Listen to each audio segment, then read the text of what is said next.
I feel nauseous, believe me. Never had a lot of shit come easy. Had to work hard, struggle just to be me. Had to rise up just so they could see me. Hello everybody, it's Mrwebnvel back at it again. Hope you guys are enjoying your day. Let's get straight into this. This should be part 7. Okay. So the first one we're talking about, as you can see by the title, very pure and ambiguous, the prequel. And in the associated names it says Surplus of Flirtatious, the prequel. This that's the name of the book that's after this. So from what give me a second actually. From what it seems, okay, that makes more sense. Yeah, from when I first read it, I had first read Sopios of Flirtatious, and because it was on hiatus, and it seems like they won't finish anytime soon, I found out about this, so I read it after that. But this was made in 2006, and the other one was made in 2008, as you can see there. So you meant to read this one and then that one, but it don't really matter which order you read it in. But yeah, it'd probably be best if you read this one first and you read that one, because there's some like characters that or there's some references that apply to this in Surplus of Flirtatious. But let's get into it anyway. So the genres are action, comedy, ecchi, fantasy, harem, martial arts, mature, sci-fi, and seinen. And description: the infamous cough. He died on the wedding of the girl he had a crush on.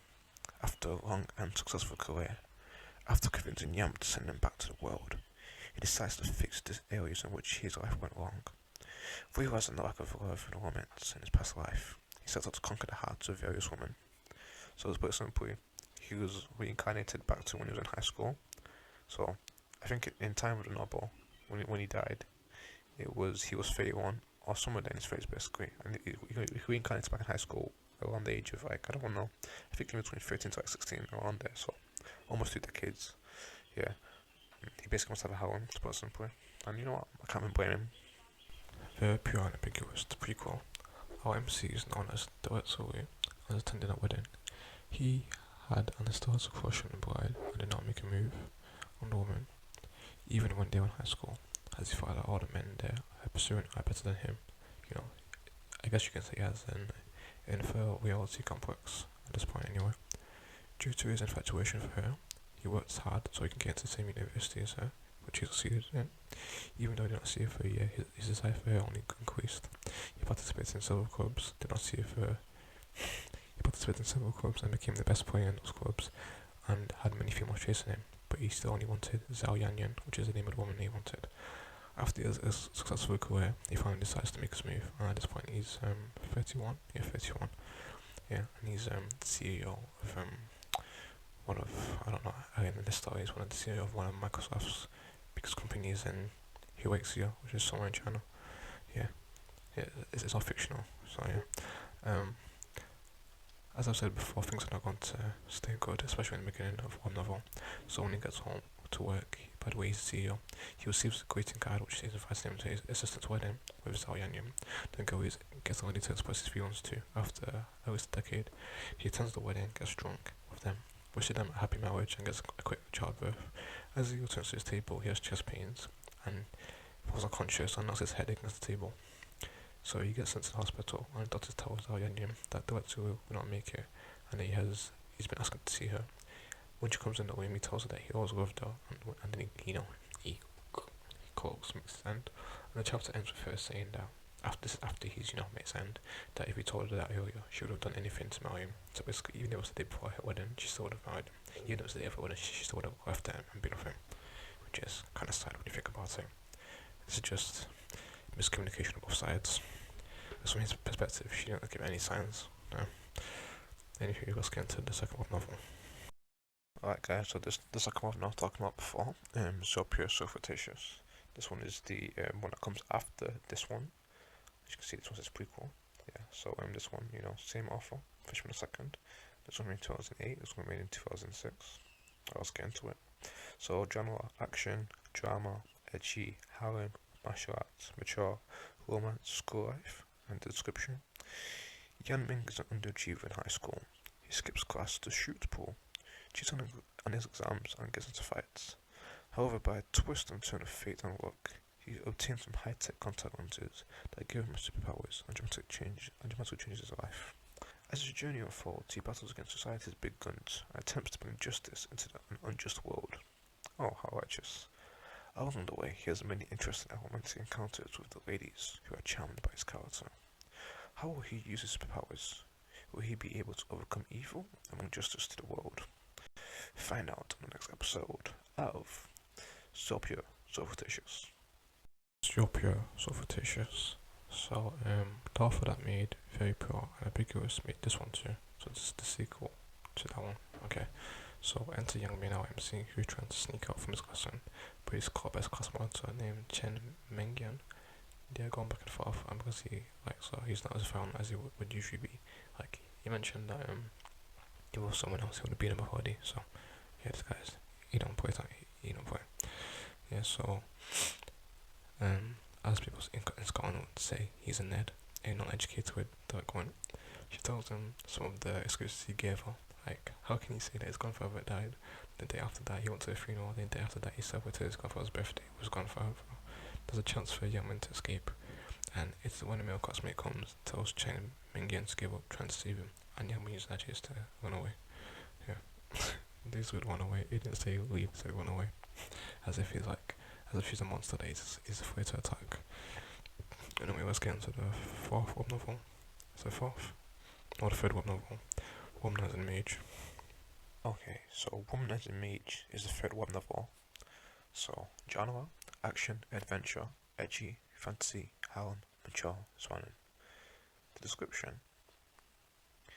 This is the story of Long Yi, who was killed because he took revenge for the girl he loved.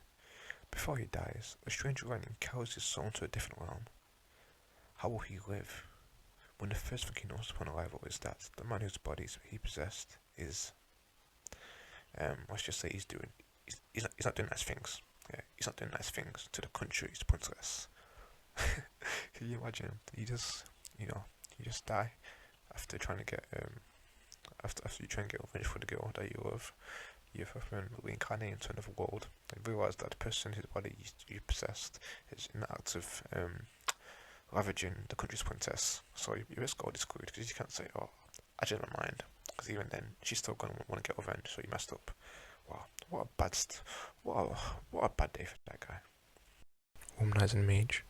The web novel starts with a woman about to be RAPED. Yep, RAPED. This girl is the princess of the country, and the male is the son from one of the country's powerful families. Before he can complete his attack, a black hole appears behind him, and he is paralyzed. After the black hole disappears, Longi, our MC, realizes that he has been reincarnated, and the body he was in was about to RAPE a woman, due to the pill that the previous owner of the body took. It's basically an aphrodisiac. Yeah, aphrodisiac. So this is something that to make you hornier. Yeah. So due to that, he was not able to resist his lust, and you can only guess what happened. After everything, he feels guilty since it's something that he despises. Yeah, he did. So she tries to aggravate him by telling him to end her, but he says no unless she is his woman. And the chapter ends with him walking away and despairing, and her guards looking for her after she's walked away. What's an interesting scene, and what's an interesting way to start a novel. Oh, then let's get into the fourth novel, The Divine Daughter and Stay-at-Home Dad. Divine Daughter and Stay-at-Home Dad. That is our fourth web novel for the day. Okay, so the genres are action, ecchi, fantasy, harem, romance, xianzi. And the description, let's get into it. Tang Long was brought to the mortal cultivation world by an immortal who noticed his affinity to wood and cultivation. Relying on his amazing talent, he became one of the 5 emperors of that world. However, he failed his heavenly tribulation, and his soul scattered into pieces, but one part found its way to King Haodong on Earth. With his excellent medical skills, he became a divine doctor of traditional Chinese medicine and encountered the baby girl he made before going into the cultivation world, whose mother was as pretty as a fairy. The little girl even asked him to find more lovers. What a cute girl. So this guy's kind of living, the dream for some men. Your own daughter's telling you to find more women. Basically build a harem, with like a king. Wow. Divine Daughter and Stay-at-Home Dad. Our MC is Tanglong, and he was known as the Emperor of Greenwood. He was defeated by the Thunder of the Nine Heavens and was reincarnated. And the Thunder of the Nine Heavens basically, in most cultivation stories, it's the same. When you by cultivating, you're going against that of the heavens. So basically, obviously, they don't like that. So when you go from a different realm, let's say you go from the key training realm to the foundational realm, there will be some lightning that will attack you. They're basically an engine, so you can't get stronger basically. And if you succeed, obviously you might be harmed, but you're still alive. But if you fail, you either meet your end or lose or your cultivation, aka power. Okay, so that's not about explaining. Let's continue. The name of the body he's in is now called Kin Haodong. He gets a call from his superior trying to make life hard for him because due to Kin Haodong missing out his chance to seduce a female intern. A man rushes in with his wife after Kin Haodong's been at the hospital. Yeah, a man rushes in with his wife and says that she's having stomach pain. Kin Haodong's superior, who I'll call Malgal, I'll call him MG, attempts to diagnose or be misdiagnosed as well. But Kin stops him and tells the patient's husband that she has a heart attack, and MG, being a hater, says that he's wrong. And second after he says that, the patient starts twitching and foaming from her mouth, which is quite a sign, or is showing quite symptoms of heart attack. And Kin Haodong does his thing, which is the woman's symptoms, and the woman is quite getting better. He pulled out like 100 needles, that's like a dozen of them into her body. And like a boss, he saved her life. He could have just kept quiet to save him some issues, but he said, "No, I had the skill of the doctor, and I'll use them, plus it's like work for me." Yeah, so that's how the chapter ends. Let's get into the fifth and final web novel, Cheryl's Laugh. Cheryl's Laugh is the last web novel and fifth web novel of the day. Okay, so the genres are action, adventure, drama, fantasy, harem, mature, romance, sci-fi, seinen, and tragedy. Okay, so let's get into the description. Summary, version 1. The mysterious boy Ling Chen is saved by a little girl as he lay on the street dying. Years later, he strikes a deal to save the savior to his sister and enters the virtual world. In a future Earth where advanced warfare has forced nations to settle issues virtually, or else suffer the consequences. Ling Chen bursts into the scene and goes from unknown to legend, yet all is not as it seems, for Ling Chen has a dark past, and there is a greater mystery at hand behind this virtual world. Summary, version 2. To save his terminally ill little sister, Ling Chen enters the newly released virtual game world and joins a small gaming studio comprising of entirely women. From now on, walking upon his path towards the pinnacle, an ancient evil item almost forgotten by history, the Lunar Scourge, helps forge his unsurpassable legend and causes him to unknowingly step upon a path that is destined to be punished by the heavens. The way of the Shura. That's pretty. Each summary has its own thing, but I like summary version 2 personally. But both of them are pretty attention grabbing. It makes you at least want to check out the first chapter or even just read the first chapter title and see what's going on.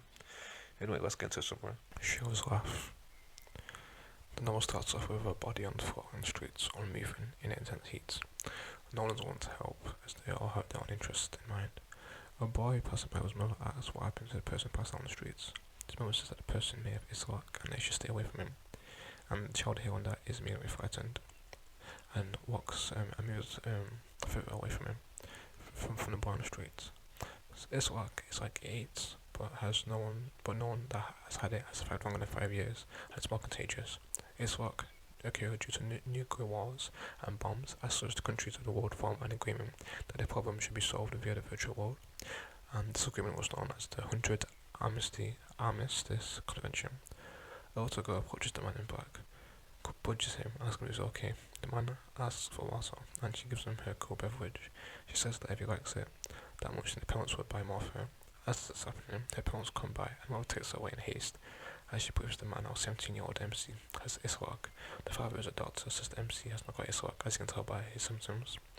And the mother calms down and asks the MC's name. The chapter ends with the MC hesitated to say his name, as he decided to forget his name. Interesting. Anyway, guys, that's the summary for the video. Thank you for watching. I hope you guys enjoyed it. Like, comment, subscribe, and I'll see you in the next video. Peace out.